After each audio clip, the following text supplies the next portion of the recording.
ಚಿನ್ನಸ್ವಾಮಿ ಸ್ಟೇಡಿಯಂನಲ್ಲಿ ನೂಕುನುಗ್ಗಲು ಮುಂದುವರಿತಾ ಇದೆ. ಕಾಲು ತುಳಿತವೂ ಕೂಡ ಮುಂದುವರಿತಾ ಇದೆ. ಕಾಲು ತುಳಿತದಲ್ಲಿ 4 ಸಾವನ್ನಪ್ಪಿದ್ರೆ ಹಲವರಿಗೆ ಗಾಯವಾಗಿದೆ. ಸಾವಿನ ಸಂಖ್ಯೆ ಒಂದು ಏರಿಕೆ ಆಗಿದೆ. ಫ್ರೀ ಎಂಟ್ರಿ ಉಚಿತ ಪ್ರವೇಶವನ್ನು ಕೊಟ್ಟಿದ್ದೆ ಅದಕ್ಕೆ ಕಾರಣ ಅಂತ ಹೇಳಲಾಗ್ತಾ ಇದೆ.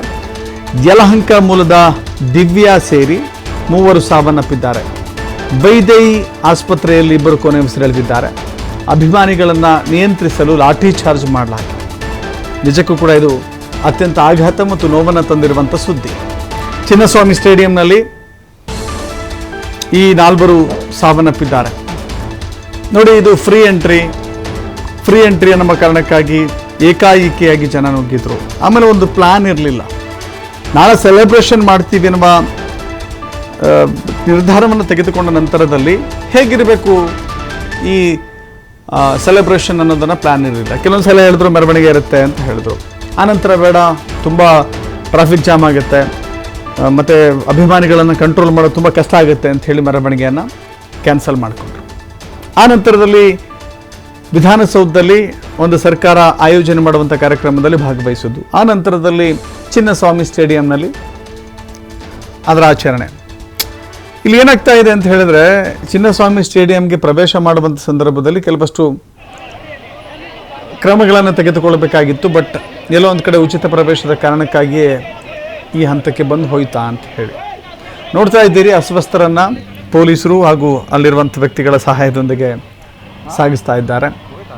ಪಕ್ಕದ ವಿಠಲ್ ಮಲ್ಯ ರಸ್ತೆಯಲ್ಲಿರುವಂಥ ವೈದೇಹಿ ಆಸ್ಪತ್ರೆಗೆ ದಾಖಲು ಮಾಡಲಾಗಿದೆ ತತ್ಕ್ಷಣ. ಯಾಕಂದರೆ ಹತ್ತಿರದ ಆಸ್ಪತ್ರೆ ಅದೇ ಆಗಿರುವ ಕಾರಣಕ್ಕಾಗಿ ವೈದೇಹಿ ಆಸ್ಪತ್ರೆಗೆ ಅಸ್ವಸ್ಥರನ್ನು ದಾಖಲು ಮಾಡಿದ್ದಾರೆ.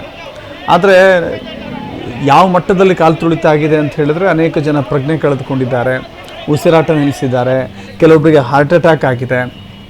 ಸೊ ಹೀಗೆ ಅನೇಕ ಜನ ಅನೇಕ ಕಾರಣಗಳಿಂದಾಗಿ ಅಸ್ವಸ್ಥರಾಗಿದ್ದಾರೆ. ಅವರನ್ನು ಸಾಗಿಸುವಂಥ ಕೆಲಸ ನಡೀತಾ ಇದೆ. ಸಂಭ್ರಮದ ಮಧ್ಯೆ ಸೂತಕದ ವಾತಾವರಣ ಆಯಿತು. ಸಾವನ್ನಪ್ಪಿರುವ 4 ಜನರ ಪೈಕಿ ಒಬ್ಬರ ಹೆಸರು ಗೊತ್ತಾಗಿದೆ. ಅದು ದಿವ್ಯಾ ಅಂತ ಹೇಳಿ ಯಲಹಂಕದ ಮೂಲದವರು ಅಂತ ಗೊತ್ತಾಗ್ತಾ ಇದೆ. ದಿವ್ಯಾ ಸಾವನ್ನಪ್ಪಿದ್ರೆ ಇನ್ನೂ ಅನೇಕ ಜನ, ಅಂದರೆ ಇನ್ನೂ 3 ಹೆಸರುಗಳು ಮತ್ತು ಅವರ ಡೀಟೇಲ್ಸ್ ಗೊತ್ತಾಗಬೇಕಾಗಿದೆ. ನೋಡಿ, ಉಸಿರಾಟ ಚೆಲ್ಲುವಂಥ ಈ ಸಂದರ್ಭದಲ್ಲಿ ತಕ್ಷಣ ಪೊಲೀಸರು ಧಾವಿಸಿದ್ದಾರೆ. ಅವರ ಎದೆಯನ್ನು ಪಂಪ್ ಮಾಡುವಂಥ, ಎದೆಯನ್ನು ಒತ್ತುವಂಥ, ಅದರ ಮೂಲಕ ಉಸಿರಾಟವನ್ನು ಮತ್ತೆ ಪುನಃ ಸ್ಥಾಪಿಸುವಂಥ ಕೆಲಸವನ್ನು ಮಾಡ್ತಾ ಇದ್ದಾರೆ. ಕೆಲವಷ್ಟು ಬಾಯಿಂದ ಉಸಿರು ಕೊಟ್ಟು ಅವರ ಜೀವವನ್ನು ರಕ್ಷಣೆ ಮಾಡುವಂಥ ಹಂತಕ್ಕೂ ಕೂಡ ಹೋಗಿದ್ದಾರೆ. ಇದು ನಿಜಕ್ಕೂ ಕೂಡ ಈ ಸಂಭ್ರಮ ಇಂಥ ಸೂತಕ ತರುತ್ತೆ ಅಂತ ಹೇಳಿ ಯಾರೂ ಅಂದುಕೊಂಡಿರಲಿಲ್ಲ. ಅಭಿಮಾನ ಅನ್ನೋದು ನಮ್ಮ ಇತಿಮಿತಿಯಲ್ಲೇ ಇರಬೇಕು. ಆದರೆ ಇದು ಅತಿರೇಕದ ಅಭಿಮಾನವಾಗಿ ಮಾರ್ಪಟ್ಟು ಬಿಡ್ತಾ ಅಥವಾ ಈ ಹಂತಕ್ಕೆ ಬಂದು ನಿಂತು ಬಿಡ್ತಾ ಅಂತ ಹೇಳಿ ಈಗ ಪ್ರಾಣ ಕಳೆದುಕೊಂಡಿರುವಂಥ ಆಕೆಯ ಸಂಬಂಧಿಕರು ಆಕ್ರಂದನವನ್ನು ವ್ಯಕ್ತಪಡಿಸ್ತಾ ಇದ್ದಾರೆ. ವೈಫಲ್ಯಗಳನ್ನು ಈಗ ನಾವು ಪಟ್ಟಿ ಮಾಡಬಹುದು. ಏನೇನೋ ವೈಫಲ್ಯಗಳಾಗಿದೆ ಅನ್ನೋದನ್ನು ನಾವು ಈಗ ಎಣಿಸಬಹುದು. ಆದರೆ ಹೋಗಿರುವಂಥ ಜೀವ ಮತ್ತು ವಾಪಸ್ ಬರೋದಿಲ್ಲ. ಇಲ್ಲಿ ಪೊಲೀಸರ ವೈಫಲ್ಯನ, ಆಯೋಜಕರ ವೈಫಲ್ಯನ, ಅಥವಾ ಅಭಿಮಾನಿಗಳ ಅತಿರೇಕದ ವರ್ತನೆನ, ಇದೆಲ್ಲವೂ ಕೂಡ ನೋಡಬೇಕಾಗಿದೆ. ಕೆಲವಷ್ಟು ಜನ ಇವತ್ತು ನೋಡ್ತಾ ಇದ್ವಿ, ನಾವು ವಿಧಾನಸೌಧದ ಕಾರ್ಯಕ್ರಮವನ್ನು ನೋಡಬೇಕು ಅಂತ ಹೇಳಿ ಎದುರುಗಡೆ ಇರುವಂಥ ಹೈಕೋರ್ಟ್ ಚಾವಣಿಯ ಮೇಲೆ, ಮೇಲ್ಚಾವಣಿಯ ಮೇಲೆ ಹತ್ತಿ ನಿಲ್ಲುವಂಥ ದುಸ್ಸಾಹಸವನ್ನು ಮಾಡ್ತಾ ಇದ್ರು. ಇನ್ನು ಹೈಕೋರ್ಟ್ ಆವರಣದಲ್ಲಿರುವಂಥ ಮರಗಳ ಮೇಲೆ ಹತ್ತಿ RCB ಬಾವುಟವನ್ನು ಹಾರಿಸ್ತಾ ಇದ್ರು. ನೀನು ನೆಲದಲ್ಲಿ ನಿಂತುಕೊಂಡು ಬಾವುಟ ಹಾರಿಸಿದ್ರು ಕೂಡ ಅಭಿಮಾನನೇ, ಆರಿಸದೆ ಹೋದರೂ ಕೂಡ ಅದು ಅಭಿಮಾನನೇ. ಆದರೆ ನಾನು ಹುಚ್ಚು ಅಭಿಮಾನ ಇರಲಿ, ಅಂಧ ಅಭಿಮಾನ ಬೇಡ ಅಂತ ಹೇಳಿ, ಅಭಿಮಾನ ಇರಲಿ, ದುಸ್ಸಾಹಸದ ಅಭಿಮಾನ ಬೇಡ, ಅತಿರೇಕದ ಅಭಿಮಾನ ಬೇಡ, ಪ್ರಾಣ ಕಳೆದುಕೊಳ್ಳುವ ಹಂತದ ಅಭಿಮಾನ ಬೇಡ. ಇಡೀ ಕರ್ನಾಟಕ ಸಂಭ್ರಮದಲ್ಲಿದೆ, ಆಟಗಾರರ ಸಂಭ್ರಮದಲ್ಲಿದ್ದಾರೆ, RCB ಅಭಿಮಾನಿಗಳ ಸಂಭ್ರಮದಲ್ಲಿದ್ದಾರೆ. ನೀವೆಲ್ಲರೂ ಕೂಡ RCB ಅಭಿಮಾನಿಗಳೇ. ಅಭಿಮಾನ ಅನ್ನೋದು ಈ ಹಂತಕ್ಕೆ ಬಂದು ಪ್ರಾಣವನ್ನು ಕಳೆದುಕೊಳ್ಳುವ ಹಂತಕ್ಕೆ ಬರಬಾರ್ದಾಗಿತ್ತು. ವೈಫಲ್ಯಗಳೇನಾಗಿದೆ ಸರ್ಕಾರ ನೋಡಬೇಕಾಗಿದೆ. ಇಡೀ ಬೆಂಗಳೂರಿನಲ್ಲಿ ಕಟ್ಟೆಚ್ಚರ ವಹಿಸಲಾಗಿದೆ. ಎಲ್ಲ ಕಡೆಗಳಲ್ಲೂ ಕೂಡ ಪೊಲೀಸರನ್ನು ನಿಯೋಜನೆ ಮಾಡಲಾಗಿದೆ. ಅದರಲ್ಲೂ ಹೇಳಿ ಕೇಳಿ ಚಿನ್ನಸ್ವಾಮಿ ಸ್ಟೇಡಿಯಂ ಸುತ್ತಲೂ ಕೂಡ ಹಿಂದೆಂದೂ ಕಂಡರಿಯದಂಥ ದೊಡ್ಡ ಪ್ರಮಾಣದಲ್ಲಿ ಕಟ್ಟೆಚ್ಚರ ವಹಿಸಲಾಗಿತ್ತು. ನೀವೀಗ ನೋಡ್ತಾ ಇರುವಂಥ ದೃಶ್ಯ ಇದೆಯಲ್ಲ, ಆಸ್ಪತ್ರೆಗೆ ಕರೆದುಕೊಂಡು ಹೋಗಿರುವಂಥ ದೃಶ್ಯ ಇದು. ವಿಠಲ್ ಮಲ್ಯ ರಸ್ತೆಯಲ್ಲಿರುವಂಥ ವೈದೇಹಿ ಆಸ್ಪತ್ರೆಗೆ, ಅದು ಕೂಡ ತತ್ಕ್ಷಣ ಆಂಬ್ಯುಲೆನ್ಸ್ ಬಂದಿದೆ. ಆಂಬ್ಯುಲೆನ್ಸ್ಗೆ ಸಾಗಿಸುವಂಥ ವ್ಯಕ್ತಿಗಳು ಕೂಡ ನೋಡ್ತಾ ಇದ್ದರು ಎಷ್ಟೊಂದು ವೇಗವಾಗಿ ಪ್ರಾಣವನ್ನು ಉಳಿಸೋದಿದೆಯಲ್ಲ, ಒಂದೊಂದು ಕ್ಷಣನೂ ಕೂಡ ಭಾಳ ಇಂಪಾರ್ಟೆಂಟ್ ಆಗುತ್ತೆ. ಪೊಲೀಸರೇ ಅವರನ್ನು ಎತ್ತುಕೊಂಡು ಹೋಗಿ ಆ ಆಂಬ್ಯುಲೆನ್ಸ್ಗಳಲ್ಲಿ ಕೂರಿಸುವಂಥ ವ್ಯವಸ್ಥೆ ಆಗಿದೆ. ಆಂಬ್ಯುಲೆನ್ಸ್ಗಳಲ್ಲಿ ಸಾಗಾಟ ಮಾಡಿ ಆಸ್ಪತ್ರೆಗೆ ದಾಖಲು ಮಾಡಿ ಚಿಕಿತ್ಸೆಯನ್ನು ಕೊಡಿಸುವಂಥ ಕೆಲಸವನ್ನು ಮಾಡಿದ್ದಾರೆ.